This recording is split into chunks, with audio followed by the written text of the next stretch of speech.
संसारलाई चामल सप्लाई गर्ने इन्डिया हो अधिकांश। अमेरिकाबाट प्लेन चढेर यहाँ चामल आउँदैन, हात हतियार चाहिँ आउला, चामल आउँदैन। चामलको लागि हात हतियार प्रयोग गर्नु पनि हुनसक्छ हो। त्यसले गर्दाखेरि यही भने नि हामीले विदेश नीति भनेको चाहिँ यो डोमेस्टिक पोलिसीको एक्सटेन्डेड फर्म हो कि त। कसैलाई चाहिँ निःशुल्क बत्ती दिने भनेर भन्छ कति युनिटसम्मको, कसैले चाहिँ वृद्ध भत्ता चाहिँ घरमा पुर्याइदिने अथवा त्यसलाई चाहिँ बनाउने भनेर भन्छ। अनि कसैले चाहिँ कहाँनिर चाहिँ वितरणको कुरा गरिरहेको हुन्छ, कसैले पनि उत्पादनको कुरै गर्दैन।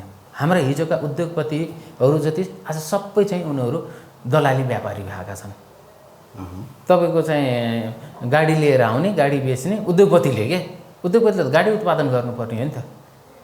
उद्योगपतिले गाडी लिएर आउँछ र त्यसको कमिसन खाएर चाहिँ आफूलाई उद्योगपति भनेर भनिरहेको छ। सबै भने नि यो शीर्ष नेतृत्वको अन्तिम इलेक्सन हो यो। त्यसले गर्दाखेरि यो अन्तिम प्रचण्डजीको पनि अन्तिम नै हो। प्रचण्डजी पनि त्यहाँभन्दा अगाडि जान सक्ने स्थिति आउँदैन, किनभने अब चेन्ज धेरै ठुलो हिसाबले आउँदैछ।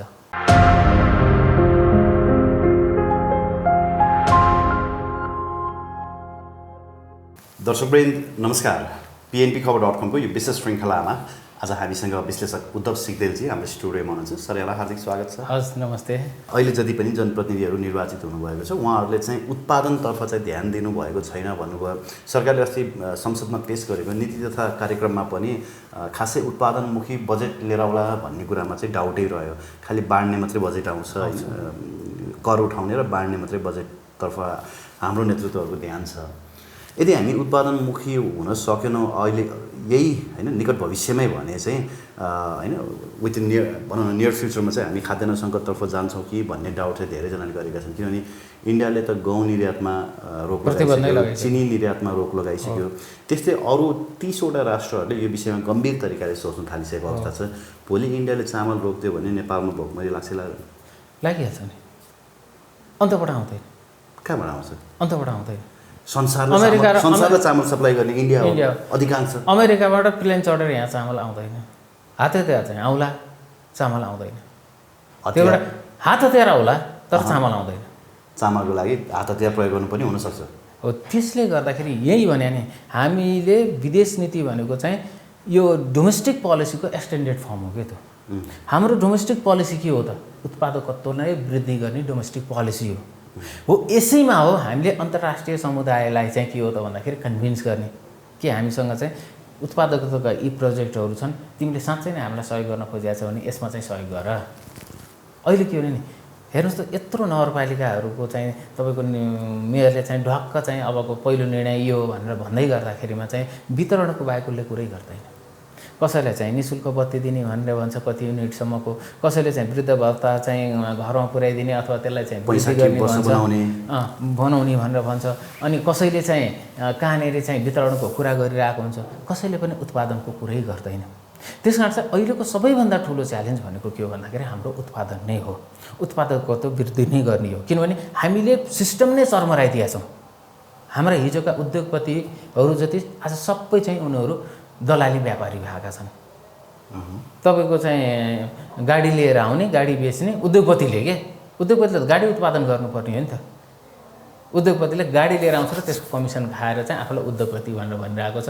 पुरै यो कम्युनिस्टको भाषामा दलाल पुँजीवादको चाहिँ जुन एउटा सिस्टम छ, वास्तवमा त्यो दलाल पुँजीवादको सिस्टमले गर्दाखेरि चाहिँ हाम्रो उत्पादकत्व चाहिँ पुरै चर्मराएर गएको अवस्था छ। त्यसले गर्दा उत्पादकत्वमा चाहिँ हाम्रो के हो त भन्दाखेरि जिडिपीमा 33% कन्ट्रिब्युट गरिरहेको कृषि उत्पादन नै हाम्रो सबैभन्दा महत्त्वपूर्ण पार्ट हो। कृषि उत्पादनलाई चाहिँ हामीले कसरी चाहिँ आधुनिकीकरण र वैज्ञानिकरण गर्ने भनेर चाहिँ जानै पर्ने हुन्छ। अझ त्यसमाथि पनि चाहिँ तपाईँको चाहिँ केही अंश केही प्रतिशत तपाईँ अर्ग्यानिकतिर पनि चाहिँ जानुपर्ने हुन्छ। र अब हामी सधैँभरि चाहिँ हाहाकार, अब तपाईँको चाहिँ बर्खाको सिजन आएको छ, तपाईँको मलको लागि हाम्रो हाहाकार छ होइन। जस्तो बालेनजीले चाहिँ प्रष्ट रूपमा चाहिँ त भन्नुभएको छैन, तर मलाई चाहिँ एउटा आश लागेको कि काठमाडौँको फोहोर व्यवस्थापन सबैभन्दा ठुलो चुनावी मुद्दा हो नि त। फोहोर व्यवस्थापन गर्दा एउटा चाहिँ म इन्डस्ट्री नै बनाउँछु र चाहिँ त्यो फोहोरलाई चाहिँ मलमा चाहिँ परिणत गरेर चाहिँ त्यसबाट काठमाडौँलाई चाहिँ समृद्ध बनाउनको लागि चाहिँ म कार्य गर्छु भनेर चाहिँ उहाँले जुन भन्नुभएको छ, यदि एउटा मात्रै त्यति काम गरिदिनु भयो भने हामी मलमा सस्टेन हुन सक्छौँ। यसले गर्यो भने त अर्को सहरले पनि त गर्छ नि त। गर्दाखेरि हाम्रो चाहिँ झन्डै चाहिँ 2/3 चाहिँ पालिकाहरूले त्यति फोहोर व्यवस्थापनलाई मात्रै चाहिँ गरिदिएर त्यसबाट इन्डस्ट्री खडा गरेर चाहिँ मल उत्पादन गरिदियो भने त हाम्रो उत्पादकत्व चाहिँ त आज जति छ त्यसको डबल उत्पादकत्व हुन्छ। हामी अर्ग्यानिक कृषि प्रणालीतिर जान सक्छौँ। त्यो एउटा पूर्वाधारहरू बन्न सक्छ। त्यसले गर्दाखेरि त्यो आश देखाइएको छ कि बालनजीहरूले हामीलाई आश देखाइएको छ। तर त्यो आश देखाएको कुराहरूलाई पब्लिकली पिपुलसँग कमिटमेन्ट गरेर अगाडि आउनुपर्छ, जसले गर्दाखेरि हाम्रो उत्पादकत्वलाई चाहिँ वृद्धि गर्न सक्छ। त्यसले एउटा कृषिको कुराहरू भयो। अब पर्यटनको पनि के हो भन्दाखेरि त्यसका धेरै डाइमेन्सन्सहरू छन्, जसले 14% चाहिँ कन्ट्रिब्युसन गरिरहेको छ। नेपालको चाहिँ जिडिपीमा 14% कन्ट्रिब्युसन गरिरहेको छन्। पर्यटनलाई चाहिँ सहज सर्व, अब होटल मात्रै होइन, पर्यटन भनेको बाटो हो। अहिले हामी होटलमा फोकस गरिरहेका छौँ होइन। गाउँ ठाउँदेखि लिएर चाहिँ तपाईँको सहरहरूमा त होटललाई चाहिँ चाहिए भन्दा बेसी होटल हामीले बनाइसकेका छौँ। तर बाटो भएन भने, त्यो इन्फ्रास्ट्रक्चर, त्यो रोडको डेभलपमेन्ट भएन भने चाहिँ हामी पर्यटनमा जान सक्दैनौँ। त्यसमा अर्को हाम्रो बाटो महत्त्वपूर्ण कुरा छ। अब हेर्नुहोस् त, हर्का साम्पाङ राईले होइन, भेडेटार त टुरिस्ट एरिया हो नि त, धरानबाट चाहिँ भेडेटारसम्म चाहिँ उनी हिँडेर गएछन् र कतिवटा खाल्टा रहेछन्, खाल्टा गर्नेछन् उनले। अनि टुरिस्टहरूलाई भेडेटार ल्याउँछु भन्ने, अनि यति खाल्टाहरू चाहिँ तिमीहरूले चाहिँ पुर्दा पनि नपुरिकन अनि टुरिस्ट आउँछ भनेर उनले प्रश्न गर्थे कि। योगेश भट्टराई पर्यटन मन्त्री हुँदाखेरि भिजिट नेपाल 2020 अभियान चलाउनु भएको थियो नि त, त्यति बेला नै लागेको थियो कि जस्तो बाटोहरू सबै ठाउँमा खाल्डो छ, टुरिस्ट खाल्डो हेर्न आउँछ कि, कहीँ कतै पब्लिक बाथरुमको चाहिँ फेसिलिटी छैन होइन। टुरिस्टहरू बिचरा खुला दिशा पिसाब मुक्त क्षेत्र भनेको छ, कहाँ जान्छन्? अब धेरै 30-40 किलोमिटरसँग चाहिँ तपाईँको बिचमा केही छैन भने त्यहाँ पसलमा कतै जानु पऱ्यो भने व्यवहार कस्तो गर्छन् होइन। हामी टुरिस्ट मैत्री त छैनौँ, सकेसम्म टुरिस्टलाई चाहिँ ठग्न मात्रै खोज्छौँ। त्यसले गर्दाखेरि त्यो के हो भन्दाखेरि चाहिँ तपाईँको बाटो महत्त्वपूर्ण कुरा हो होइन। अब हाम्रो हेर्नु न, विकास कति उल्टो हिँड्यो। तपाईँको त भ्युटार के, भ्युटार कति बेला बनाउनु पर्थ्यो? कृषि प्रणालीमा सुधार आइसकेपछि, बाटो राम्रो भइसकेपछि, हराबरा चाहिँ वन जङ्गल भइसकेपछि, चाहिँ सिस्टमेटिक चाहिँ घरहरू भइसकेपछि चाहिँ अनि माथिबाट भ्युटारबाट हेर्ने नि त। अहिले त लथालिङ्गको स्थितिलाई भ्युटारबाट हामी देखाउन खोज्दैछौँ भने हाम्रो विकास प्रक्रिया नै उल्टो। भ्युटार चाहिन्छ, कति बेला चाहिन्छ भने यी मिनिमम चाहिँ पूर्वाधारहरूपछि चाहिँ भ्युटारका कुराहरू हुन्। त्यसो यो सबैभन्दा महत्त्वपूर्ण कुरा युवराजी, यहाँहरूले पनि एडभोकेसी गर्दै गर्दाखेरिमा हामी अहिले रूपान्तरणको प्रक्रिया छौँ। अबको 10 वर्ष भनेको हाम्रो कन्स्ट्रक्सनको फेज हो। यो कन्स्ट्रक्सनको फेजमा हामीले काम गरेनौँ भने हामी लाग्छ कहिले पनि चाहिँ हामी अगाडि जान सक्दैनौँ। त्यसले गर्दाखेरि अब हाम्रो विकास भनेको नि के हो त भन्दाखेरि चाहिँ हाम्रो प्रायोरिटी छुट्याएर हामीले गर्ने विकासले नै हो, हामीले गर्ने उत्पादनले नै हो कि अब हामी कतातिर जाँदैछौँ भन्ने कुरा। मैले एउटा कुरा अलिकति जोड्नै पर्ने भयो, किनभने यो हट इस्यु भइरहेको छ होइन। निजगढ विमानस्थलको कुरा झन्डै छुटाएको थिएँ होइन। हिजो सर्वोच्च अदालतले निजगढ विमानस्थल नबनाउनको लागि चाहिँ सरकारले निर्देशन गरेको छ। कतिपयले चाहिँ यो भारतीय इन्ट्रेस्टमा आयो यस्तो किसिमको निर्णय भनेका छन् होइन। सायद त्यसोभन्दा अदालतको मानहानि पनि हुनसक्ला, तर पनि जस यसमा भारतकै इन्ट्रेस्ट बेसी छ भन्ने कुरा चाहिँ गरेका छन् होइन। अब यो निजगढकै कारणले गर्दाखेरि बन्दै गरेको फास्ट ट्र्याक पनि काम नलाग्ने भयो भनेका छन्। एमाले चाहिँ यसको निकै ठुलो प्रतिरोध गरिरहेको छ आज सामाजिक सञ्जाल हेर्दाखेरि होइन। कता कता एकीकृत समाजवादीको पनि केही नेताहरूले चाहिँ प्रतिवाद गरेको देखेँ। माओवादीहरू चुप छ भन्ने पनि सुनिरहेको छु होइन। खास के हो मतलब यो विमानस्थल हामीलाई जरुरत थियो कि थिएन होइन, र यसलाई बन्द गराउनको लागि चाहिँ कसको इन्ट्रेस्ट छ? होइन, अब एउटा नरेन्द्र मोदीजी अस्ति लुम्बिनी आउनुभयो, उहाँ जसरी आउनुभयो नि त्यसबाट के स्पष्ट हुन्छ भन्दाखेरि चाहिँ कहीँ न कतै चाहिँ भारतको चाहिँ त्यहाँनिर चाहिँ समहाउ डिसएग्रिमेन्ट छ निजगढ विमानस्थलको बारेमा। किनभने उहाँले त गौतम बुद्ध सिद्धार्थ विमानस्थललाई नि होइन, उहाँले त एक खाले कुटनीतिक चाहिँ जवाफ नै दिनुभयो नि। हामीले एयर स्पेस नदिने भने तिम्रो विमानस्थल कसरी चल्छ? एयर स्पेस त हामीले दिनु पर्ने। त्यसरी चिनले बनाइदिएर चाहिँ अनि त्यहाँ नेपालमा चाहिँ अनि विमानस्थल चाहिँ चलाएर चाहिँ गरौँला भनेको तिमीहरूले त्यो सम्भवै छैन, हामीसँगै चाहिँ तिमीहरू नआइकन हुँदैन भन्ने खालको म्यासेज लुम्बिनीबाटै दिनुभयो। सायद त्यो कुराले पनि निजगढलाई चाहिँ प्रभाव पारेको हुनुपर्दछ। किन भारतलाई के असर गर्छ मतलब निजगढ विमानस्थल बन्यो भने? हो, भारतलाई असर गर्छ नि त। भारतलाई चाहिँ किन असर गर्छ भन्दाखेरि एक्चुअली संसदमा यो कुरा पनि उठाउनु भएको थियो। भारतलाई किन असर गर्छ भन्दाखेरि चाहिँ तपाईँको चाहिँ गोरखपुरसम्म तपाईँको चाहिँ उत्तर प्रदेशको चाहिँ अन्तर्राष्ट्रिय विमानस्थलको एक्सेसको लागि चाहिँ त नेपाल नजिक हुन जान्छ नि त। अनि त्यहाँबाट चाहिँ नेपालको चाहिँ एयरपोर्टलाई फाइदा हुन्छ नि त। भारतीय जनता मार्फत नै नेपालको एयरपोर्टलाई फाइदा हुन्छ। अधिकांश भारतीय भूभागमा जानुपर्ने जनताहरू चाहिँ नेपाल आएर जान सजिलो भन्यो, नजिक पर्ने भयो, सस्तो पर्छ। अनि त्यसले गर्दाखेरि चाहिँ उनीहरू नेपालकोतिर चाहिँ एक्सेस बढ्दै जान्छ नि, जसले गर्दाखेरि चाहिँ भारतको चाहिँ जुन विमानस्थल अथवा चाहिँ तपाईँको चाहिँ एयर चाहिँ ट्रान्सपोर्ट जुन हो नि, त्यो एयर ट्रान्सपोर्टको चाहिँ जुन डेभलपमेन्ट भइरहेको छ नि त्यसमा समहाउ अङ्कुश लगाइदिइहाल्छ नि त। त्यसले गर्दाखेरि चाहिँ उनीहरू त के हो भन्दाखेरि चाहिँ त्यो सकेसम्म त इन्टरनेसनल नेपालमा चाहिँ टिआइए मात्रै ट्रु इन्टरनेसनल र त्यसपछि त्यहाँबाट बाँकी युज गर्नु पऱ्यो भने उताको चाहिँ इन्टरनेसनल एयरपोर्टहरू युज गर्ने भन्ने चाहिँ त उसको चाहना त स्वाभाविकै हो नि त। त्यो चाहिँ अ काइन्ड अफ बिजनेस पनि हो, एउटा व्यापार पनि हो एउटा त्यो। र अनि अर्को के हो भन्दाखेरि चाहिँ नेपालमा चिनिया लगानीलाई चाहिँ भारतले चाहिँ सहन नसकेको अवस्था हो। चिनिया लगानी भएको कारणले गर्दाखेरि त्यो त प्रधानमन्त्रीको बोलीबाट नै आइसकेको छ। प्रधानमन्त्रीले के भने चिनले बनाएकोमा चाहिँ पश्चिम सेतीकै कुरामा त हो नि, चिनले बनाएकोमा चाहिँ भारतले बिजुली किन्दिएन भने अनि हामीले कहाँ बेच्ने भनेर प्रधानमन्त्रीले चाहिँ त्यस्तो गैर जिम्मेवार भाषा बोलिसकेको कारणले गर्दाखेरि भारतको एक खालको यो जुन डेभलपमेन्ट प्रोजेक्ट्सहरू नि, यो विशेष गरेर गौरवका आयोजनाहरू नि, त्यो गौरवका आयोजनाहरूलाई चाहिँ कसरी हुन्छ आफ्नो पक्षमा चाहिँ उसले लिने, होल्ड मात्रै गरेर राखिदिन्छ धेरै वर्षसम्म। त्यो त डेफिनेटली हो नि, अप्पर कर्णाली होल्ड गरेर राखेको यत्रो वर्ष भइसक्यो हो नि। त्यसले गर्दा उसले त होल्ड गर्ने मात्रै हो, आफ्नो प्रभुत्व कायम राख्ने, होल्ड गर्ने राख्ने, त्यसमा नेपाललाई अगाडि जानु पनि। त्यसैले त हामी भन्छौँ नि नियन्त्रित अस्थिरताको कुराहरू गर्छौँ। त्यो नियन्त्रित अस्थिरतामा चाहिँ भारत र पश्चिम एउटा भएको यो निजगढ विमानस्थल चाहिँ नबन्नको कारण, निजगढ विमानस्थल बन्न नदिन जसरी सरकारलाई निर्देशन दियो नि अदालतले, यसमा एमालेको आक्रोश किन? होइन, यस्तो छ, एमालेको के हो भन्दाखेरि त्यहाँनिर एक लेभलको चाहिँ निजगढ विमानस्थलको बारेमा एमालेको इनिसिएसन पनि हो है, र त्यसमा उसको इन्गेजमेन्ट पनि हो, जसले गर्दाखेरि चाहिँ त्यो बन्नुपर्छ भन्ने गरेर चाहिँ उनीहरूको धेरै पहिलेदेखिको चाहिँ धारणा हो। सायद त्यहाँनिर तपाईँको के हो भन्दाखेरि चाहिँ भोलि टेन्डरदेखि लिएर दुनियाँदारीका कुराहरूमा चाहिँ तपाईँको उत्तरी चिनको इन्ट्रेस्ट पनि हुनसक्छ। त्यसले गर्दाखेरि उत्तरी चिनलाई चाहिँ एक लेभलको कन्फिडेन्समा लिनको लागि पनि एमालेहरूले त्यो खालको चाहिँ स्थिति चाहिँ निर्माण गरेको चाहिँ हुनसक्छ। किन भन्दाखेरि एमालेहरूले अहिले के बुझेको छ भनेर भन्दाखेरि विशेष गरेर चाहिँ ओलीले 2-3वटा मिस्टेक गर्नुभएको यसभन्दा अगाडि नै, जस्तो संसद विघटन गरेर पश्चिमाहरूलाई पुरै झस्काइदिनु भयो नि त उहाँले, होइन, अमेरिका लगायत पश्चिमाहरू सबैलाई झस्काइदिनु भयो।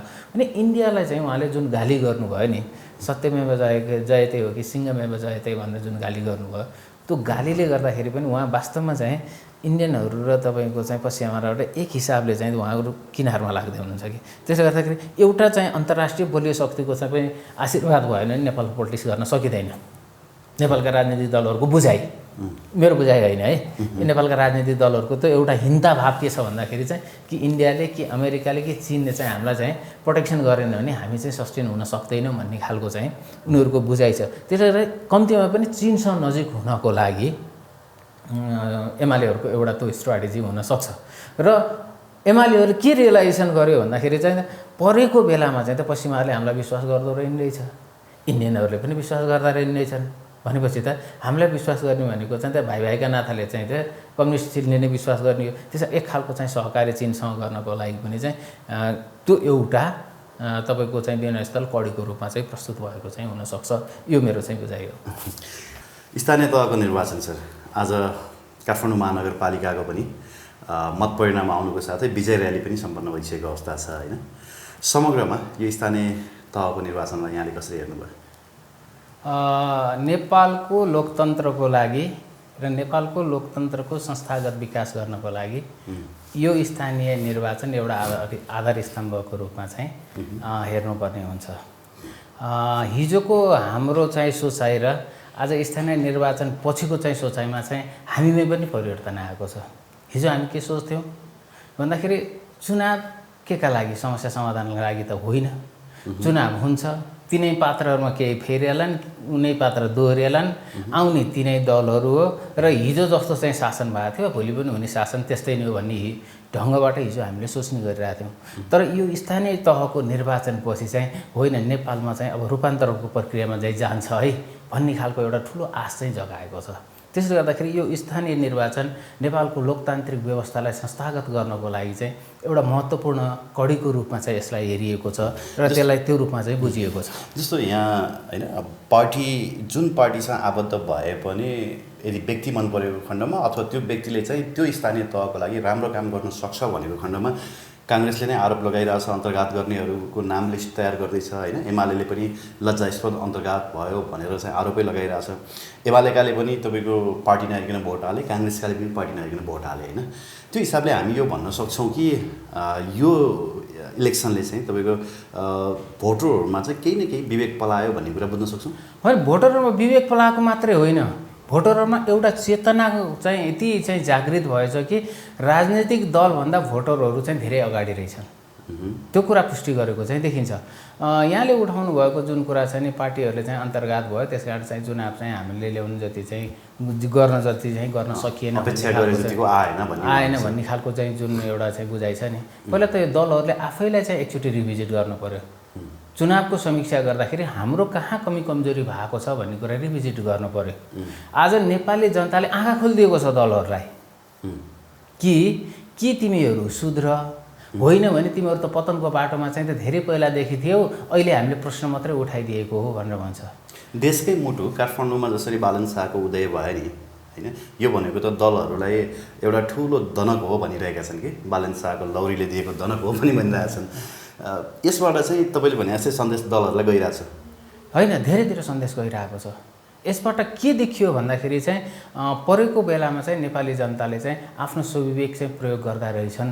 जसरी चाहिँ नेपाली जनतालाई चाहिँ दलले चाहिँ हाम्रै सारा चाहिँ कि काङ्ग्रेस कि कम्युनिस्ट कि माओवादी कि एमाले कि राप्रपा यसरी चाहिँ जुन जनतालाई चाहिँ विभाजन गरेको थियो नि, हो त्यो विभाजन चाहिँ होइन है। जनता चाहिँ नागरिकको रूपमा चाहिँ उनीहरू आफू अगाडि आउने प्रयत्न चाहिँ अहिले यसपाला देखाइदिएको छ र दलले जे मन लाग्यो जे चाह्यो त्यही गर्ने खालको स्थिति चाहिँ रहेन।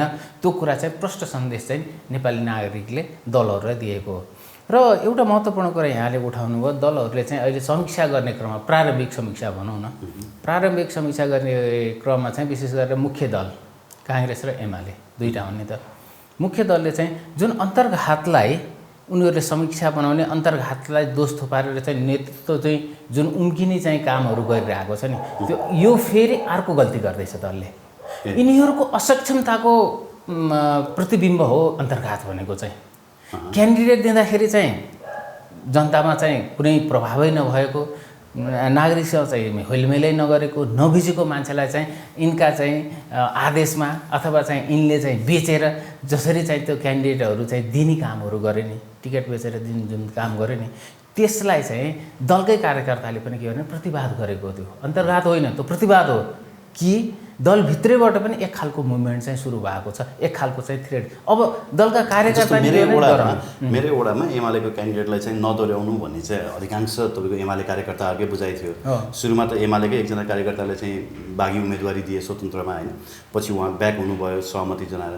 तर अधिकांश होइन भोटरहरूको यसो मनस्थिति हेर्दा चाहिँ न्यू क्यान्डिडेटलाई चाहिँ बेसी भोट दिएको देखियो कि 6 छाप सूर्यमा दिए भने 1 छाप चाहिँ रुखमा दिएछन्। होइन, पर्फर्मेन्स गरेको अवस्थामा त दोहोरिएको पनि छ। पर्फर्मेन्स गऱ्यो भने चाहिँ दोहोरिँदाखेरि केही फरक पर्दैन।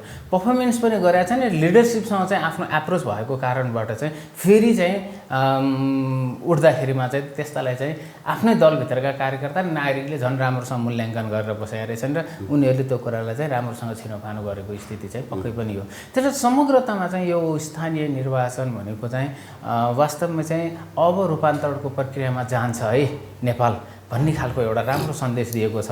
अब जस्तो यहाँको बुझाइ निकै फरक खालको पाएँ मैले कि यो निर्वाचनले चाहिँ होइन यो तपाईँको लोकतन्त्रलाई थप संस्थागत गर्नको लागि मद्दत गर्यो भन्ने तपाईँको बुझाइ रह्यो। तर अधिकांशको न्यारेटिभ चाहिँ के बुझिरहेको छु भने बालन शाहहरूको उदय चाहिँ झिल्को हो, यो चाहिँ व्यवस्थाप्रतिको वितृष्णा हो, दलहरू सँगसँगै व्यवस्थाप्रतिको पनि वितृष्णा हो र अब यो व्यवस्था चाहिँ धराशयी हुँदै गयो भन्ने उहाँहरूको बुझाइ छ।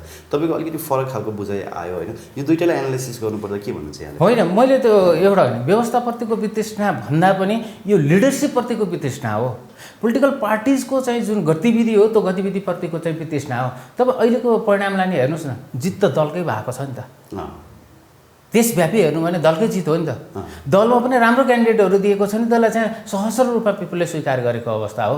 त्यसरी व्यवस्थाप्रति पिपुलको आक्रोश होइन, पिपुलको आक्रोश भनेको लिडरसिपप्रतिको हो कि तिमीहरूले जे मन लाग्यो त्यही गर्ने, तिम्रा दादागिरी सधैँ चल्दैन है भनेर चाहिँ त्यसको सबक मात्रै दिएको। तर बालेन शाहजीहरू पनि त यही संविधान अन्तर्गत चाहिँ यी सबै विधि प्रक्रियाहरूलाई मानेर नै चाहिँ यो लोकतान्त्रिक अभ्यासलाई थप संस्था गर्न नै आएको हो।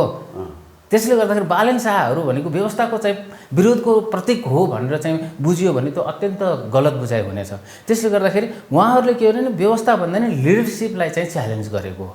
व्यवस्थालाई च्यालेन्ज गर्ने राप्रपाले त फेरि उपयुक्त म्यान्डेट पाएन, जनताबाट त उसले होइन मत पाएन हो त होइन। राप्रपाले पनि व्यवस्थालाई कसरी च्यालेन्ज गर्यो भनेर भन्ने मलाई राप्रपाले पनि व्यवस्थालाई च्यालेन्ज गरेको चाहिँ लाग्दैन। सार्वजनिक भाषणमा त च्यालेन्जै गरिरहेको होइन, सार्वजनिक भाषणमा च्यालेन्ज गरे तर तपाईँको चुनावमा हेर्नुहोस् न, मैले सायद तपाईँकै संवादमा मैले भनेको थिएँ कि राप्रपाले चाहिँ भरतपुरमा गठबन्धन गर्नु एमालेसँग, झापामा चाहिँ 5 दलीय गठबन्धनसँग फेरि गठबन्धन गर्नु, यो भनेको राप्रपाले चाहिँ आफ्नो चाहिँ जुन एउटा छुट्टै पहिचान हो त्यो पहिचानलाई गुमाएको अवस्था हो। त्यसले गर्दाखेरि चाहिँ राप्रपाको बारेमा पनि चाहिँ त्यति धेरै सकारात्मक कुराहरू चाहिँ अब आउन सक्दैन नै भनेर मतलब चुनावभन्दा अगाडि पनि बोलेको कुरा हो नि त। त्यसले गर्दाखेरि राप्रपा पनि के हो त भन्दाखेरि कसरी हुन्छ जनमत बटुल्नेतिर मात्रै गयो अथवा चाहिँ सत्ता प्राप्तिको चाहिँ लक्ष्यतिर मात्रै गयो, त्यो होइन। राप्रपाले त्यो एजेन्डा उठाएको भने उसले आफूलाई परीक्षण गर्नुपर्ने थियो कि मेरो एजेन्डामा चाहिँ आम पिपुल कति छ त। उसले देशव्यापी रूपमा एक्लै लड्नु पर्थ्यो, कहीँ जित्नु हार्नु भन्दा पनि चाहिँ हाराउँदा केही पनि फरक पर्दैन, जनमत कति हो भन्ने कुरा त आकलन त हुन्थ्यो होला नि। त्यसले गर्दा राप्रपा पनि चाहिँ यो एउटा विधि प्रक्रियाबाट बाहिर चाहिँ होइन, राप्रपा पनि यही विधि प्रक्रियाभित्र हो। त्यसले गर्दाखेरि राप्रपाको जुन जनमत आएको छ त्यो जनमत भनेको चाहिँ उसको चाहिँ एउटा नयाँ लिडरसिप चेन्ज भएको र उसले चाहिँ जुन इमान्दारिताको कुराहरू गर्यो नि, त्यस्तो इमान्दारिता र त्यो लिडरसिपलाई चाहिँ भरोसा गरेको स्थितिमा चाहिँ 3-3.5% कति भोट उसले चाहिँ लिएर आएको छ टोटलमा। त्यो भनेको चाहिँ राप्रपाको सम्भाव गेन हो। त्यो लिडरसिपको कारणले मात्रै गर्दाखेरि चाहिँ त्यो गेन भएको भने नि एजेन्डाका हिसाबले भन्यो भने त लोकतान्त्रिक विधि प्रक्रियामै चाहिँ नेपाली नागरिकहरू अभ्यस्त भइसक्यो भन्ने कुरा चाहिँ त यसैबाट पनि पुष्टि हुन्छ। नेपाली नागरिकहरू फेरि ब्याकवर्ड जान चाहँदैनन् भन्ने कुरा चाहिँ बालेन शाहहरूको उदयले इन्डिकेट गर्छ। किनभने उनीहरूले त यदि साँच्चीकै होइन राप्रपाले उठाएको एजेन्डा होइन अथवा यो व्यवस्था विफल भयो भन्ने कुरालाई चाहिँ आत्मसात गरेको भए त राप्रपाको क्यान्डिडेटलाई भोट दिन्थ्यो होला होइन। तर बालेन शाहहरू जस्ता भनौँ न उदाउँदा अथवा भनौँ डेमोक्रेटिक युवाहरूलाई दिए नि त, एक हिसाबले भन्नु त डेमोक्रेटिक भन्न मिल्छ होला नि बालेन शाहलाई। एकदम उनीहरू त चुनावलाई लोकतान्त्रिक विधि प्रक्रियाबाट जनताबाट अनुमोदित हुने चाहिँ जुन चाहिँ प्रक्रियामा उनीहरू भाग लिए नि, त्यसमा they are the truly democrat. यो चाहिँ वैधानिक विद्रोह पनि भनेका छन् धेरैले। एकदम त्यो चाहिँ मान्न सकिन्छ। यो वैधानिक विद्रोह त्यो कसप्रति दलप्रतिको हो, दलको चाहिँ गलत क्रियाकलापप्रतिको हो, दलको दादागिरीप्रतिको चाहिँ यो वैधानिक चाहिँ विद्रोह हो कि। जस्तो हिजो एकजना श्याम बस्नेत चाहिँ आउनुभएको थियो, स्टुडियोमै आउनुभयो। उहाँ निकै धेरै पछाडि फोन गरेर कहिलेकाहीँ आफै आउनुहुन्छ, अलिकति एज पनि उहाँको निकै भइसकेको छ, धेरै होइन नेताहरूसँग उहाँको राम्रो संसर्ग पनि छ। उहाँले के भन्नु भने युवाहरू लगभग 70% भोटर रहेछन् होइन। काठमाडौँ जस्तो ठाउँमा त्यो युवाहरूले चेन्ज चाहे र त्यो चेन्ज चाहिँ भोट मार्फत अथवा भनौँ न गोप्य मतदान मार्फत त्यो चेन्ज उनीहरूले लिएर आए होइन। उनीहरू यदि त्यो वैधानिक विद्रोहमा नलागेको भए चाहिँ उनीहरू विध्वंसतर्फ लागेको भए चाहिँ देश ठुलो भुमरीमा फस्थ्यो भन्नुभयो कि। डेफिनेटली हो त, किनभने युवाहरू पोलिटिक्सबाट चाहिँ डिट्याच भइरहेको छ, युवाहरूलाई पोलिटिक्समा मतलबै छैन भन्ने खालको चाहिँ जुन दलीय बुझाइ थियो नि, त्यो दलीय बुझाइ भन्नुपर्छ। त्यो दलीय र दलका लिडरसिपको जुन बुझाइ थियो उनका लागि त युवा भनेको थियो आफ्नो भातृ सङ्गठनका चाहिँ जो चाहिँ सुटेड बुटेड र चाहिँ तपाईँको चाहिँ मोटरसाइकल लिएर घटाटट गाडी लिएर हिँड्नेहरू नै उनका लागि युवा थियो। रियल सेन्समा युवा को भन्ने कुरा बल्ल दलका चाहिँ नेता कार्यकर्ताले चाहिँ अब बुझेको हुनुपर्छ कि भोटर कहाँनिर छ। 70% हो, उहाँले भनेको सही कुरा हो, 70% भोटरहरू छ। त्यो भोटरलाई जहिले पनि व्यवस्था गरी 40 वर्षभन्दा मुनिका त 70% भोटर हुन्छ। 40 वर्षभन्दा मुनिको भन्दा पनि छ अराउन्ड त्यही हो 70%। त्यो हो। त्यो त्यसले गर्दाखेरि चाहिँ तपाईँको त्यो युवाको बारेमा चाहिँ त यो दलले त कहिले पनि सोचेकै थिएन नि त। त्यसमा दललाई सोच्नको लागि पनि बाध्य बनाइयो कि युवाहरूले चाहिँ कसरी विद्रोह गर्छन् अथवा वैधानिक ढङ्गबाट कसरी विद्रोह गर्छन्, त्यो कुरालाई चाहिँ पुष्टि गरेको हो। दलहरूले यो भनौँ न यो किसिमको परिणामबाट चाहिँ सबक सिक्लान् त। उनीहरूले के त्यो भनौँ न आफूलाई चेन्ज गर्ने परिमार्जन गर्ने प्रयास गर्लान् त के लाग्छ? मलाई लाग्दैन। यो दलहरू त सुध्रिनु, यो लिडरसिप दल त सुध्रिनुपर्छ। किनभने दलको लोकतन्त्रमा चाहिँ दलीय दल भनेको चाहिँ अपरिहार्य हो। त्यस कारण दलको विकल्प दल नै हुन्छ। त्यसले गर्दाखेरि अहिलेको जुन लिडरसिप छ नि, लिडरसिप चाहिँ यो जुन चाहिँ आज एक हिसाबले होइन वैधानिक विद्रोह होइन, यही शब्द चाहिँ प्रयोग गरौँ। वैधानिक विद्रोह मार्फत जुन युवाहरूले चाहिँ आफ्नो अभिमत दिएको छ नि, त्यो अभिमत भनेको के हो भने दल सुध्रिनको लागि चाहिँ अभिमत दिएको हो। तर दुईवटा विकल्प यहाँनिर छ। पहिलो विकल्प चाहिँ दल सुध्रिनु पिपुलको म्यान्डेट हो। तर नेपालका चाहिँ दल र चाहिँ तिनको चाहिँ शीर्ष नेतृत्वलाई तपाईँले चाहिँ विश्लेषण गर्नु भने यी सुध्रिँदैन, मेरो बुझाइ यी सुध्रिँदैनन्। किन भनेर भन्नुहुन्छ भने तपाईँले यिनीहरूको पृष्ठभूमिलाई हेर्नुपर्ने हुन्छ। आजभन्दा 5 वर्ष अगाडि जसरी चाहिँ रविन्द्र मिश्रहरूले चाहिँ साझा विवेकशील मार्फत चाहिँ जुन खालको एउटा अभियान चलाए, दलीय अभियान नै भनौँ, त्यो अभियान चलाए, त्यो अभियानलाई चाहिँ यो 5 वर्षको बिचमा चाहिँ कसरी कुचलियो। आखिरमा रविन्द्रजीको चाहिँ नियत त सायद खराब जस्तो त मलाई लाग्दैन थियो होइन, मेरो बुझाइमा चाहिँ नियत त थिएन होला, राम्रै गर्छु भन्ने थियो होला, तर कसरी घाँटी निमोठियो उनलाई उठ्नै नसक्ने गरेर चाहिँ सिद्ध्याइयो। भनेपछि अहिले पनि बालन शाहहरू त्यो जो बालन शाहका जो भोटर थिए तिनीहरू नै विवेकशील साझाका भोटर थिए होइन हो। उनीहरूले साथ छोडेपछि विवेकशील साझा तुइएको हो। उनले साथ छोडेको होइन कि चाहिँ विवेकशील साझाको लिडरसिपलाई चाहिँ यसरी चाहिँ ट्र्यापमा पारेर चाहिँ उठ्नै दिएन कि उनलाई सकाइयो। साझा विवेकशीलको रविन्द्र जस्तो चाहिँ जुन लिडरसिपहरू हो त्यो लिडरसिपलाई उठ्नै दिएन। जस्तो गएको चाहिँ संसदीय निर्वाचनमा काठमाडौँ 1बाट त रविन्द्र मिश्रले त चुनाव जित्थे नि त। त्यति बेला केवल रविन्द्र मिश्रलाई हराउनको लागि त्यति बेला चाहिँ भित्री रूपमा चाहिँ काङ्ग्रेस र एमाले एक ठाउँमा भए, जसले गर्दाखेरि रविन्द्रलाई हराएर प्रकाश मानलाई त्यहाँनिर जिताइयो। जसले गर्दाखेरि रविन्द्रको चाहिँ एउटा जुन राजनीतिक यात्रा हो नि, त्यो राजनीतिक यात्रालाई त्यहीँनिर पूर्णविराम दिने चाहिँ प्रयत्न भयो। र त्यसपछि गएर क्रमिक रूपमा साझा विवेकशील पार्टीलाई चाहिँ जुन छिन्न भिन्नको स्थितिमा लिएर गइयो नि, त्यहाँनिर रविन्द्रजीको केही अंश दोष होला, अरू त्यहाँभित्र भएका चाहिँ पार्टीका कार्यकर्ताको केही अंश दोष होला, तर त्योभन्दा धेरै दोष भनेको चाहिँ मेन स्ट्रिमका पोलिटिकल पार्टिजहरूको त्यहाँभित्र खेल्ने। त्यो भन्न मिल्छ सर? जस्तो आजको दिनमा बालन शाह विरुद्ध पनि त मेजर पोलिटिकल पार्टिजहरू लागेन होला, केशव स्थापित थाहा पाएको त लाग्थ्यो त। उनीहरूले अन्डर एस्टिमेट गरे यो जुन बालन शाहको चाहिँ जुन तयारी र चाहिँ जुन विद्रोह हो नि, त्यो विद्रोहको बारेमा पोलिटिकल पार्टीले भानै नपाएको भए थाहा पाएर पनि होइन, थाहा त थोरै थोरै यसले केही गर्न सक्दैन भन्ने खालको यिनीहरूको बुझाइरह्यो कि केही गर्न सक्दैन, त्यस कारण चाहिँ आउने त हामी नै हो भन्ने खालको चाहिँ जुन ठुला पार्टीको बुझाइरह्यो नि, त्यो बुझाइले गर्दाखेरि खासै त्यति धेरै बालन शाहको बारेमा चाहिँ चासो दिएनन्। नदिँदै गर्दाखेरि चाहिँ बालन शाहको तयारी त आजको होइन नि त, आजभन्दा 4 वर्ष 5 वर्ष अगाडिदेखिको तयारी हो नि त उनको। हो, त्यो तयारीले गर्दाखेरि क्रमिक रूपमा चाहिँ उनले कहाँनिर हिट गर्नुपर्छ भन्दाखेरि चाहिँ युवाहरू नै हिट गर्नु छ, युवाले नै चेन्ज ल्याउँछ भनेर उनले त्यस मार्फत चाहिँ चेन्ज लिएर आएको। अब यसको बारेमा व्याख्या विश्लेषण गर्दा धेरै पाटाहरू छन्, त्यतातिर नजाउँ। एउटा के भने युवा मार्फत बालन शाहले चाहिँ त्यो च्यालेन्ज ल्याएको, त्यो कुरालाई चाहिँ पोलिटिकल पार्टिजको चाहिँ लिडरसिपले नबुझेकै हो। बालन शाह यसरी आउँछन् भन्ने कुरा नबुझेको, जसले गर्दाखेरि चाहिँ र अर्को चाहिँ महत्त्वपूर्ण कुरा के हो भन्दाखेरि नेपाली नागरिकको चाहिँ जुन मनस्थिति हो नि, मेन्टालिटी हो नि, त्यो मेन्टालिटीलाई पोलिटिकल पार्टिजले स्टडी नै गरेन। एक खालको छ है नेपालको, चाहे मेचीदेखि महाकाली, चाहे हिमालदेखि तराईसम्मको चाहिँ एक खालको मेन्टालिटी चाहिँ नेपाली पिपुलको चाहिँ यो जनमतमा चाहिँ उजागर भएर आएको चाहिँ हामी देख्छौँ।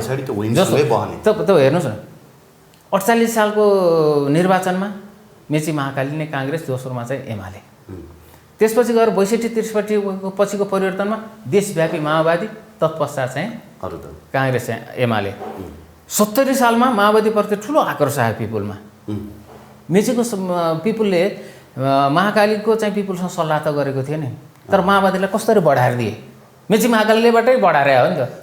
त्यो पिपुलको मेन्टालिटी हेर्नुहोस्, सोच हेर्नुहोस् के कमन हुँदो रहेछ के। त्यसपछि गएर अहिले यही स्वतन्त्रको हकमा हेर्नुहोस्, तपाईँको मेची महाकाली नै भन्न मिल्छ।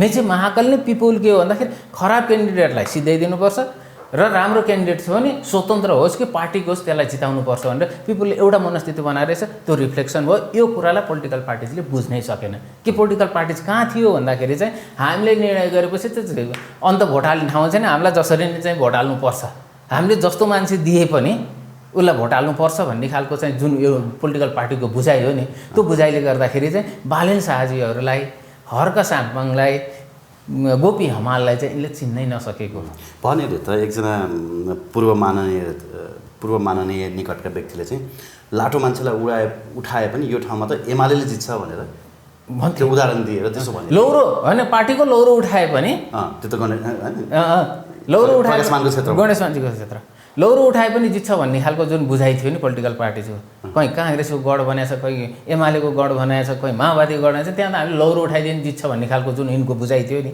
त्यो बुझाइलाई चाहिँ राम्रोसँग नेपाली नागरिकले जवाफ दिएको हो। यो कि तिम्रो बुझाइ, तिम्रो चाहिँ जुन खालको चाहिँ एक हिसाबले भने दलीय दमन, जुन दलीय दमन हो, त्यो दलीय दमनलाई चाहिँ चिर्न नेपाली नागरिक चाहिँ सफल भएको यो अवस्था हो। वास्तवमा यो चुनाव नेपालको रूपान्तरणको लागि ऐतिहासिक चुनाव हो। अब यसले अबको संसदीय चुनाव कस्तो हुन्छ आजदेखि नै चाहिँ हामी अनुमान गर्न सक्छौँ। त्यही त धेरैजनाले आकलन के गरेका छन् भने अब संसदीय चुनावमा त झन् अर्को किसिमको आँधीबेहरी आउँछ, स्वतन्त्रहरूको त बाढी नै आउँछ भनेर पनि मलाई कतिले भनिसक्नु भएको छ होइन। र हामी चाहिँ अन्तर्वार्ता दिने कतिपय व्यक्तिहरूले त म गगन थापासँग लड्छु अथवा म झापामा ओलीसँग लड्छु, चितवनमा प्रचण्डसँग लड्छु भनेर पनि बोलेका थिए होइन।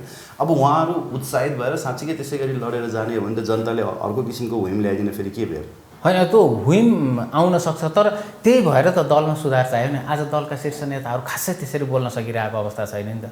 जुन खालको उटपटाङ भाषा प्रयोग गर्थे नि, त्यो उटपटाङ भाषा अहिले त्यति धेरै छैन। अहिले अलिकति जिम्मेवार भाषा छ, किनभने पिपुलले चाहिँ सिकाइरहेको छ। तिमीहरू बालन शाहले गाली गलौजको राजनीतिले मात्रै जितिँदो रहन्छ होइन, अथवा गाली गलौजको राजनीति चाहिँ जनताले मन पराउँदो रहन्छन् भन्ने कुरा त देखाइदिने। कसैलाई गाली नगरिकन बालन शाहले जितेको रहेछ त। कसैलाई गाली नगरेर म काम गर्छु है भनेर चाहिँ पिपुलको मत आर्जन गर्न त सकिँदो रहेछ नि त। गाली गर्नेलाई समेत धन्यवाद दिए उनले। हो, गाली गर्नेलाई पनि धन्यवाद दिए। त्यो किनभने नयाँ राजनीतिक संस्कारको उदय भएको हो। अब जुन राजनीति चाहिँ तल्लो स्तरमा चाहिँ झारेका थिए अहिलेका चाहिँ मेन स्ट्रिम पोलिटिकल पार्टिजहरूले, त्यो राजनीतिलाई बालनजीहरू जस्ताले चाहिँ त्यसलाई उठाउने प्रयत्न गरेको हो। त्यसले गर्दाखेरि यो अत्यन्त सकारात्मक छ। यो चाहिँ के बुझिदिनु भएन भने व्यवस्थाप्रतिको विद्रोह होइन, यो लिडरसिपप्रतिको चाहिँ विद्रोह हो। त्यसले गर्दाखेरि तपाईँले भनेकै पोइन्टमा आउँदा लिडरसिपप्रतिको चाहिँ विद्रोह यो भन्दाखेरि स्थानीय तहको निर्वाचनमा अधिकांश ठुला नेताहरूको ओडामै तपाईँको उनीहरूकै दल पराजित भएको छ। अधिकांश नेताहरू इभन चाहे त्यो शेरबहादुर देउवाकोमा होस् अथवा ओलीको चाहिँ गृह जिल्लामा होस् होइन।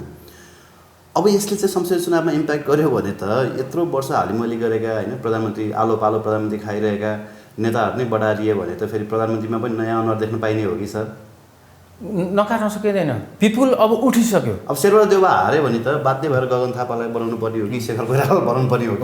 होइन, मैले भने चाहिँ के भने हारि नहाल्लान्। तर के भन्दाखेरि पिपुलको ओइब आयो भने चाहिँ त बाँकी त रहँदैन नि त। काठमाडौँकै चाहिँ तपाईँको इलेक्सनलाई हेर्ने हो भने दलको भनौँ बाँकी सबै दलहरू जोड्दाखेरि चाहिँ झन् बालेन शाह र बाँकी दलहरूको चाहिँ जुन भोटको स्थिति छ नि, अब त्यसो 2-4 हजारको कुरा छोडिदिउँ। 4,000 त हो, 7,000 ल म छोडिदिउँ त्यो कुराहरू। भने मतलब चाहिँ सबै दलहरू एक ठाउँमा र बालेन शाहजी एकै ठाउँमा हुँदाखेरि चाहिँ त दलमाथि भारी भएको बालेनजी त हो थियो नि। त्यस्तै गरेर हर्क साम्पाङको नि त्यही हो नि। गोपी हमालले त यसभन्दा अगाडि नै पनि जित्नु भएको थियो, टेक्निकलले हार्या मात्रै हो। उहाँ अहिले त त्यसै पनि जित्नु थियो, त्यो सबैलाई थाहा भएको कुरा हो नि। यसले के रहेछ नि, जनता जागेको अवस्था छ। यो जनतालाई चाहिँ अब सुताउनको लागि चाहिँ दलीय चाहिँ लिडरसिप एक ठाउँमा आएर जनता सुताउने काम पनि गर्न सक्छ। अहिले उठेका चाहिँ जुन मुभमेन्ट चलाएका चाहिँ वैधानिक मुभमेन्ट चलाएकाहरू, वैधानिक विद्रोह गरेकाहरूलाई पनि दबाउने प्रयत्न पनि यिनीहरूले गर्न सक्छन्। किन यो लिडरसिप भनेको चाहिँ चेन्जको लिडरसिप होइन कि, यो लिडरसिप भनेको यथास्थितिको लिडरसिप हो।